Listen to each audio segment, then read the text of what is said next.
जय हिंद दोस्तों।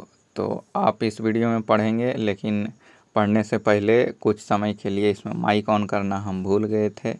तो इस वीडियो में 2-3-4 मिनट के बाद लगभग आपको आवाज़ माइक का आएगा, इसलिए मैं आवाज़ अलग से डाल रहा हूँ। तब तक आप लोग चैनल को सब्सक्राइब और शेयर कर दीजिए ताकि अधिक से अधिक लोग इस वीडियो का लाभ उठा सकें।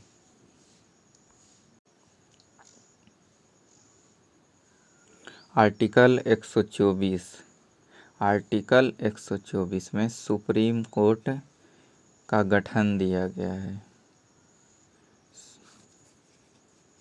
सुप्रीम कोर्ट का गठन कैसे कैसे करेंगे, यह आर्टिकल 124 में। आर्टिकल 126 में जजों का वेतन है, जिसमें मुख्य न्यायाधीश के 2,80,000 और अन्य न्यायाधीश के वेतन 2,50,000 है। आर्टिकल 126 में कार्यकारी मुख्य न्यायाधीश की चर्चा की गई है, जिसमें हम CJI अनुपस्थित होते हैं तो उनके स्थान पर हम एक अन्य मुख्य न्यायाधीश नियुक्त करते हैं कुछ समय के लिए। आर्टिकल 127 आर्टिकल 127 में एडहॉक जज की नियुक्ति की बात कही गई है। आर्टिकल 128 में सेवानिवृत्त जज के नियुक्ति की बात दी गई है। आर्टिकल 129 में अभिलेख न्यायालय दिया गया है।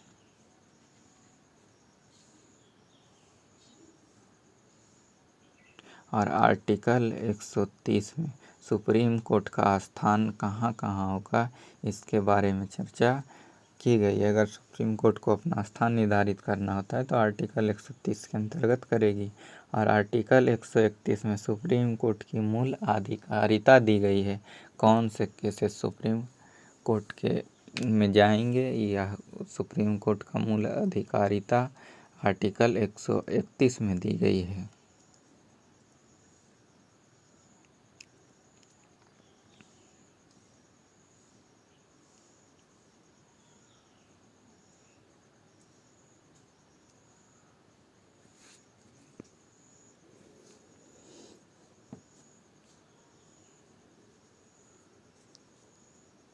आर्टिकल 132 में अपीलीय अधिकार दिया गया है।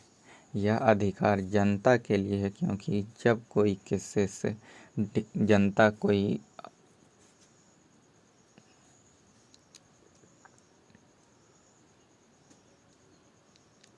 केसेस डिस्ट्रिक्ट कोर्ट में लड़ रही है और वह फिर अगर वह अपने केस के फैसले से संतुष्ट नहीं है तो वह फिर हाई कोर्ट जाएगी, और हाई कोर्ट के फैसले से भी संतुष्ट नहीं है तो वह सुप्रीम कोर्ट जाएगी।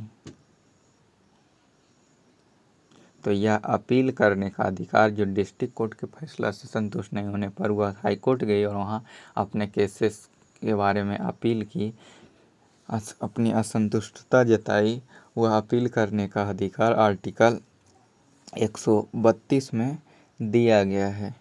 और इसी आर्टिकल के तहत हाई कोर्ट यह केसेस अपने यहाँ एडमिट करेगी और हाई कोर्ट से सुप्रीम कोर्ट भी एडमिट करेगी।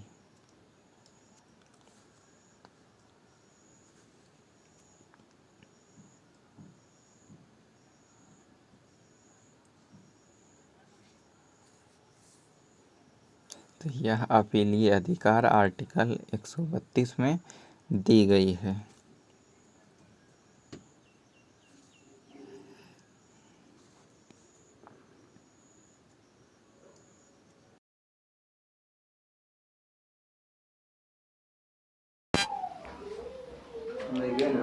हाँ, मैं को बाबू मोबाइल ले लिया होगा तब।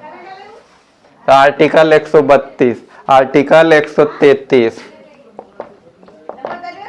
आर्टिकल 133 नहीं पढ़ेंगे, आप सीधे पढ़ेंगे 137। गए थे, लिखो इसको पहले तब पढ़ेंगे। आर्टिकल 137 में पुनर्वालोकन है, जुडिशियल रीजस्टिफिकेशन। तो आर्टिकल 137, देखो यहाँ से यहाँ केस ले जाएंगे तो यहाँ एडमिट ही करेंगे ना। आर्टिकल 137 में पुनर्वालोकन है,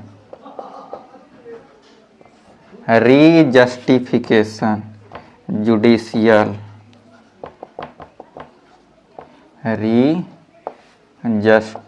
यहाँ लिखना पड़ेगा जस्टिफिकेशन।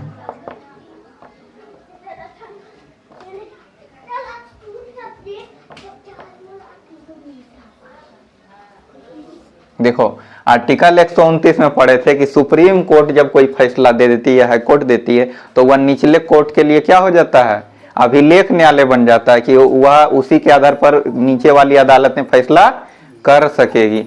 लेकिन कई बार ऐसा होता है कि सुप्रीम कोर्ट फैसला दे दी और सुप्रीम को कई बरस के बाद केस के बारे में पता कुछ और जानकारियां मिली।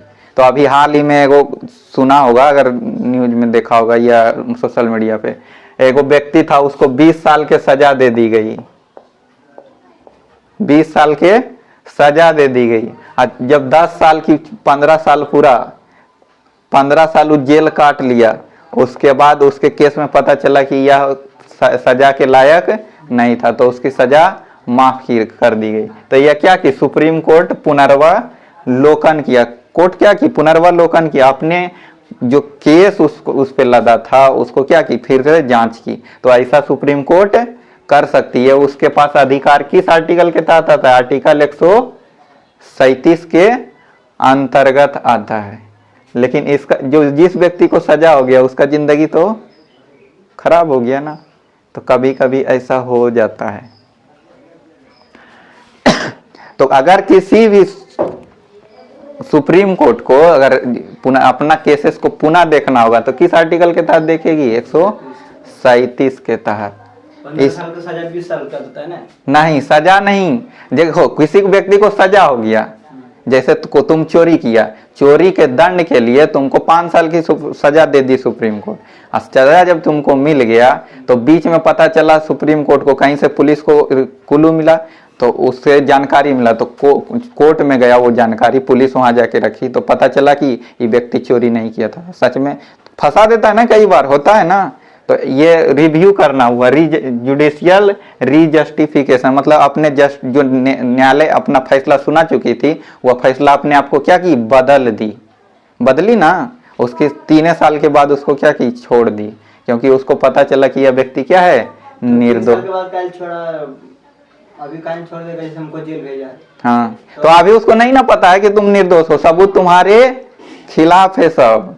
जब उसको सही सबूत मिला, भी पता चलेगा छोड़ देगा। नहीं, सुप्रीम कोर्ट की अपना पुनर्वालोकन करेगी तुम्हारे केस को कि 4 दिन मतलब मेरे 4 दिन हुआ वो जेल। हाँ, कोई सबूत मिल गया, हाँ सबूत मिल गया तो छोड़ सकती है सुप्रीम कोर्ट। वो अपने केसेस की रिव्यू कर सकती है। ये अधिकार किसके पास है, सुप्रीम कोर्ट के पास है। सुप्रीम कोर्ट पढ़ रहे हैं ना, तो सुप्रीम कोर्ट के पास है। इसी प्रकार एक केस हुआ था, केस का नाम है चंपकई, पूरा मिटा लेते हैं,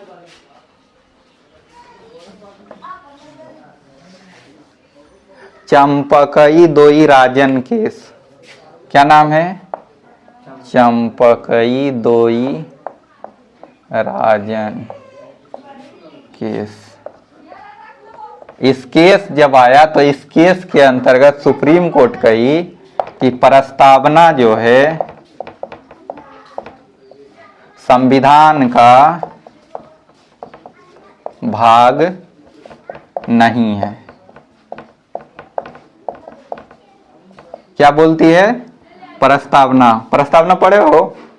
नहीं ना, हमने तो नहीं पढ़ा है। कहीं पढ़ा है हम भारत के लोग, ऐसा कुछ सुना है? तो उसमें जो लिखा रहता है सारा डेटा कि हम भारत के लोग भारत को संप्रभु राष्ट्र बनाएंगे, तो ये सारा जो लिखा रहता है उसको फर्स्ट संविधान के पहले ही लिखा है, तो उसको अलग पन्ने पे, वो आर्टिकल से मैच नहीं है। जिस प्रकार अनुसूची अलग से पढ़ाएं, तो उसी प्रकार प्रस्तावना जो है चंपकई दो राजन केस में सुप्रीम कोर्ट बोली कि प्रस्तावना जो है वह संविधान का भाग नहीं है या इसे अलग है या संविधान में नहीं आएगा। किसमें बोलती है? यह केस 1960 में हुआ था। इस केस के अंतर्गत साफ साफ मना कर दी सुप्रीम कोर्ट की प्रस्तावना भाग नहीं। फिर 1960 में बेरूबारी केस आया। बेरू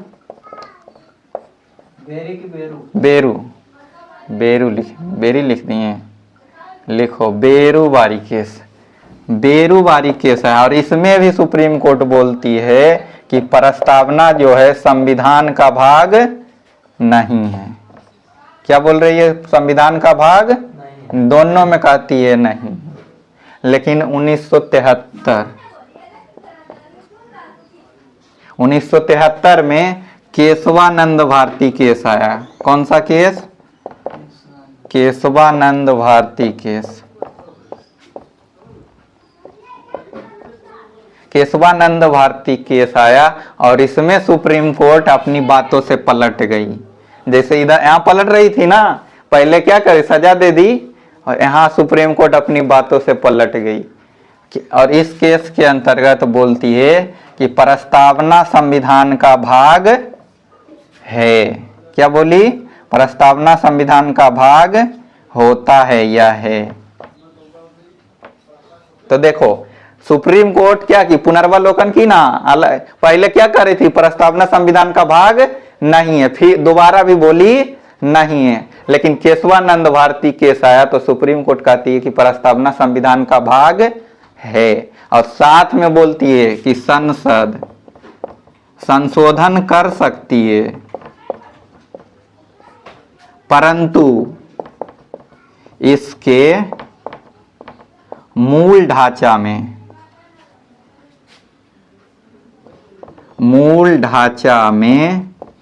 परिवर्तन नहीं करेगी।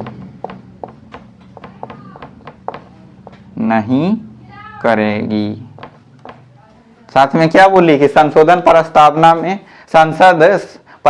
में संशोधन करेगी, परंतु इसका मूल ढांचा में परिवर्तन नहीं करेगी। हाँ? अच्छा, हम लिख देंगे, फिर से लिखो तब उसके बाद मिटाएंगे। मूल ढांचा में परिवर्तन नहीं करेगी। तो 2 केसेस आए, उसमें क्या बोली कि प्रस्तावना संविधान का भाग नहीं है। लेकिन 1973 का केशवानंद भारती केस आया तो सुप्रीम कोर्ट कहती है कि प्रस्तावना संविधान का भाग है। अपने बात से पलटी। और साथ में देखो ना, खाली भागे नहीं कहती है, साथ में कहती है संसद संशोधन तो करेगी प्रस्तावना में, परंतु इसके मूल ढांचा में परिवर्तन नहीं करेगी। तो समझते हैं मूल ढांचा।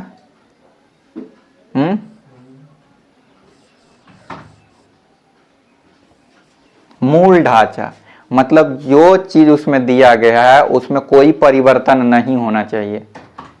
मतलब उसमें जो भी बातें कही गई उसको कोई परिवर्तन नहीं होना चाहिए। कुछ भी अगर परिवर्तन, उसमें कुछ भी चेंजिंग आ जाता है तो मूल ढांचा क्या हो रही है? परिवर्तित हो रही है। तो मूल ढांचा बदलना, जैसे तुम सोहित है ना, हाँ? तुमको चोट लग जाए तो तुम्हारा हाथ किसी और का हाथ लगा दें, खोल के लगा सकते हैं ना, स्टील के। अरे मान लो ना लगा दिए, हाँ, हाथ लगा दिए दूसरा, तो तुम्हारा मूल ढांचा बदला? कहाँ बदला? हाथ ना बदला, लेकिन मूल ढांचा। लेकिन तुम्हारा मुर्गी अलग करके दूसर कर दें तो तुम सोचित रहेगा फिर?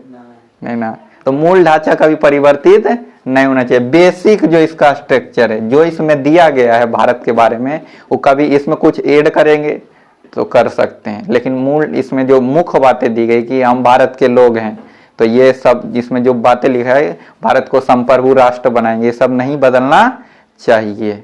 सबको समानता दिया जाना चाहिए, तो ये सब परिवर्तन नहीं होना चाहिए। इसका मूल ढांचा है।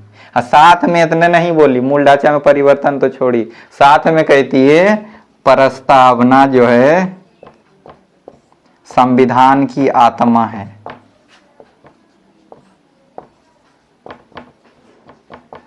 संविधान की आत्मा है। पहले तो कुछ नहीं मान रही थी संविधान का, मान रही थी कि संविधान से इसको कोई लेना देना प्रस्तावना को है ये नहीं है। आज जब मानी तो दिलो जान से मान ली, एकदम आत्मे बना ली, है ना। एकदम लगता है पूरा क्या हो गया, इसको प्रस्तावना से इश्क हो गया है।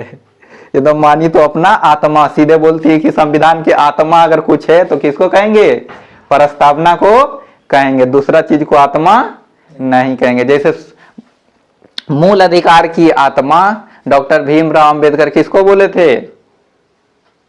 सर वो क्वेश्चन है। हाँ पहले ही बताओ ना। हाँ बोलो। Doctor B.R. अंबेडकर जी मूल अधिकार की आत्मा किस आर्टिकल को बोले थे? आर्टिकल 100 भुला गया ना, अभी तुरंत पढ़े सर। कहाँ पढ़ा अभी तुरंत? 32 आर्टिकल 32 को बोले थे। क्यों बोले थे? क्योंकि आर्टिकल 32 अगर खत्म हो जाएगा तो सारे आर्टिकल पे प्रभाव उतना नहीं पड़ेगा, नहीं पड़ेगा, क्योंकि वह संविधान की मूल अधिकार की रक्षा करती है। उसी प्रकार सुप्रीम कोर्ट देखो, इसको मानी तो एकदम दिलो जान से मान ली कि ये तो आत्मा है, आत्मा नहीं रहेगा तो शरीर का कोई वैल्यू है नहीं, वैल्यू। उसी प्रकार सुप्रीम कोर्ट कहती है कि प्रस्तावना अगर नहीं रहेगी तो संविधान को वैल्यू उतना नहीं रहेगा। शरीर में आत्मा ही तो इम्पोर्टेंट है कि और कुछ इम्पोर्टेंट है? आत्मा ही रहेगा तो आत्मा बाहर तो शरीर मृत हो जाता है, लाश बन जाता है, फिर शरीर को कोई पूछता है तुरंत जाके जला देता है। तो उसी प्रकार देखो, मानती है तो एकदम दिलो जान से, या नहीं मानती है तो आसमान से नहीं, आसमान में भगा देती है। तो आर्टिकल 137 लिख लो इसको, उसके बाद आगे बढ़ते हैं। कुछ ही लिखे वही प्रस्तावना संविधान की आत्मा है। कौन मानी है? Supreme court. आर्टिकल 139 38 गैप मार दिए, 38 गैप मार दिए। इसमें कुछ नहीं है, इसमें वही है जो आर्टिकल 32 में है, रीट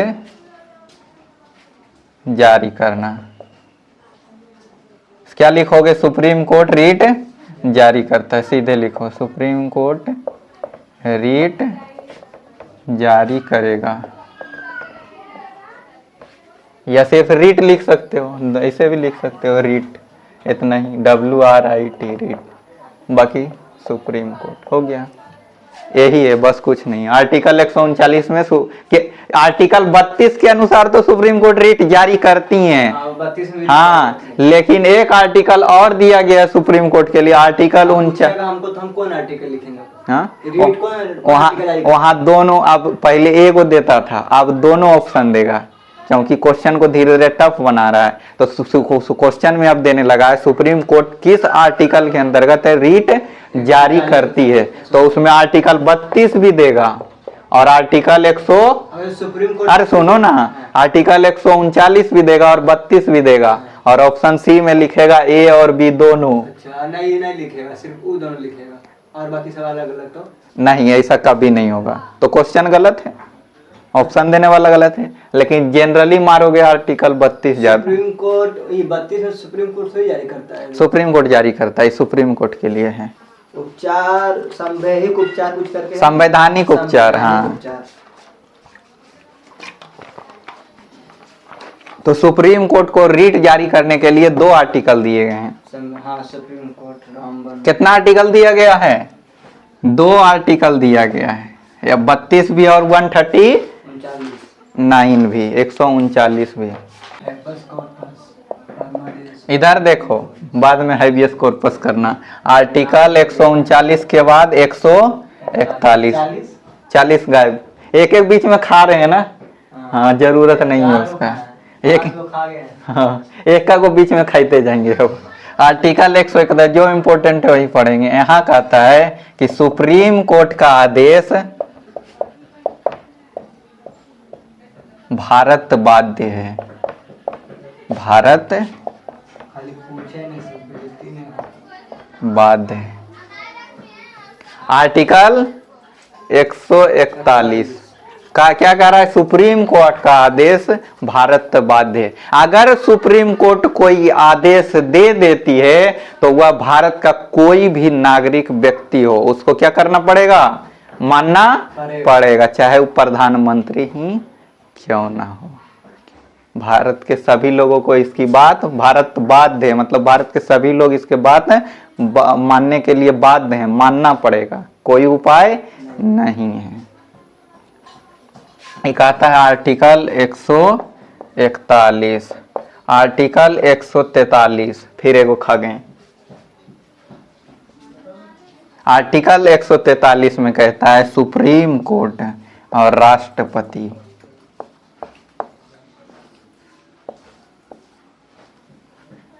आर्टिकल 143 कहता है सुप्रीम कोर्ट से राष्ट्रपति जो है सलाह मांग सकते हैं, सलाह मांग सकते हैं।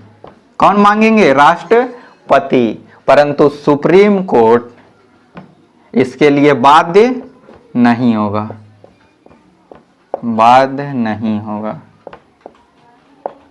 राष्ट्रपति को अगर कहीं भी दिक्कत हुई तो सुप्रीम कोर्ट के सीजेआई जो होते हैं, और सुप्रीम कोर्ट लगभग राष्ट्रपति के बराबर ही होते हैं, लगभग बराबर होते हैं। ऐसे तो सबसे सर्वोच्च पद राष्ट्रपति का है ना।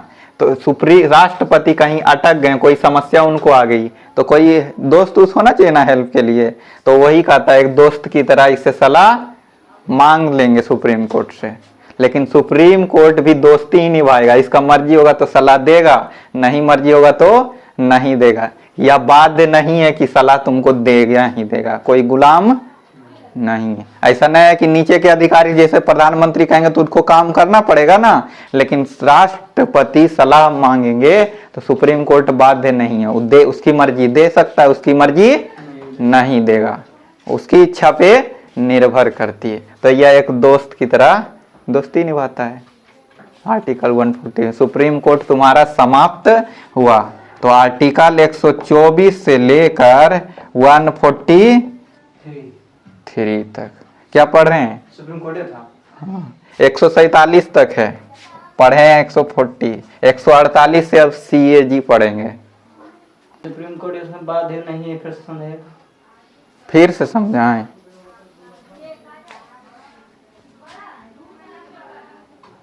देखो, राष्ट्रपति को कहीं भी कोई भी समस्या हुई, कोई दिक्कत हुई, तो राष्ट्रपति किससे सलाह मांगने जाएंगे? राष्ट्रपति कोई छोटा मोटा पोस्ट नहीं ना है। प्रधान या तो राष्ट्रपति को प्रधानमंत्री सलाह देते हैं, खुद से जाते हैं कि आप ये काम कीजिए, लेकिन राष्ट्रपति तो अकेले रहते हैं संसद भवन में, तो ये अपने समकक्ष ही ना किसी से मांगने जाएंगे कि तुमको सलाह लेना रहेगा। छोटा बच्चा से मांगने जाओगे नहीं ना, अपने बराबर के लोगों से मांगते हो, दोस्तों से मांगते हो जनरली। तो उसी प्रकार इसके बराबर बराबर लगभग सुप्रीम कोर्ट के जज ही आते हैं, चीफ जस्टिस ऑफ इंडिया और बाकी अन्य जज, उन्हीं की शक्तियां इनके बराबर होती लगभग। और पढ़े लिखे लोग भी होते हैं।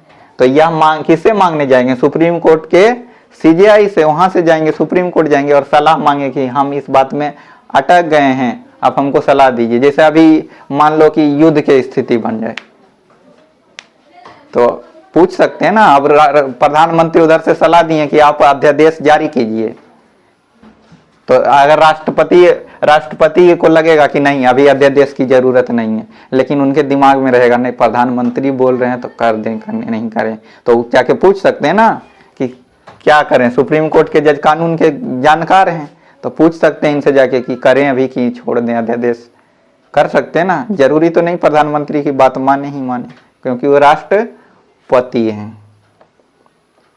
तो ये सलाह मांगेंगे, परंतु सुप्रीम कोर्ट की मर्जी रहेगी कि वो सलाह देगा कि नहीं, उसकी मर्जी। वो चुप रह जाए, वो मना कर दे सलाह देने से, या तो सलाह दे दे कि आप अध्यादेश पर ये, जैसे दोस्तों बात करते हो ना, सुप्रीम कोर्ट में कुछ नहीं कर सकते, कुछ नहीं कर सकते हैं, उनके बस की नहीं है। तो इस पर ऊपर लिखा गया, संविधान में नहीं लिखा रहता तो कर सकते थे, इसलिए लिख दिया गया। जैसे आर्टिकल 122 और 121 में था ना कि संसद जांच नहीं करेगी सुप्रीम कोर्ट की, और सुप्रीम कोर्ट संसद की जांच नहीं करेगी, और संसद के जज संसद सुप्रीम कोर्ट के जजों का कुछ उस पे उनके जो क्या बोलेंगे उनको, जज के आचरण पे सवाल, हाँ उनके आचरण जो रहेंगे उस पे सवाल नहीं उठा सकती था ना। तो वैसे ही है कि सलाह तो मांग सकते, परंतु यह देने के लिए बाध्य नहीं होगी, दे भी सकती और नहीं भी दे सकती है।